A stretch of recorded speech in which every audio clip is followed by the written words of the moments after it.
واحد شاي 50 يا حمص.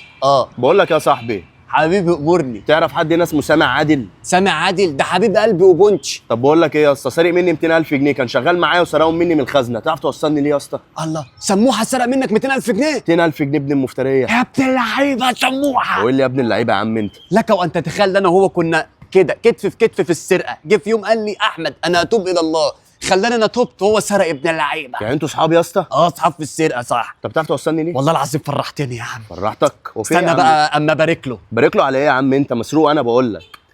الو يا سموحه حبيب قلبي. هات يا اسطى هات. ايه ده يا عم بلاقيت وايه ده يابا؟ انت سارق 200,000 جنيه من ورايا؟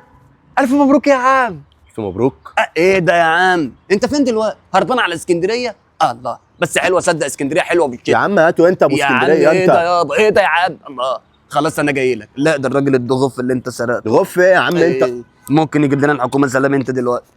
ايه يابا في ايه؟ انت وسامح بقيتوا انتوا الاثنين في كفه واحده وهحبسكم النهارده. لا ايه ده، انت مش قادر على الحمار جاي على البردعه ولا ايه؟ وبعدين صباح الفل يابا، هو اللي سرق منك فلوسك، وبعدين انا ما اعرفش حد اسمه سامح، انت جاي تسال على مين؟ على سامح يا اسطى. انا كنت دلوقتي اللي بكلمه في التليفون ده صاحبي سميح. هو انت مش بتقول له يا موحه؟ موحه؟ ما هو دلع سميح ايه؟ موحه وسماح ايه يعني؟ في ايه يا باشا؟ انا ما اعرفش حور. حد اسمه سامح، بقول لك صاحبي اسمه سميح. انت عمال تحور من الصبح ها؟ ولا بحور يا عم ولا حاجه يا عم. الله وربنا لا جابكم انتوا الاثنين. تجيبنا احنا الاثنين. ماشي ماشي. ايه يا سامح انا جاي لك اسكندريه. يلا ماشي. سلام.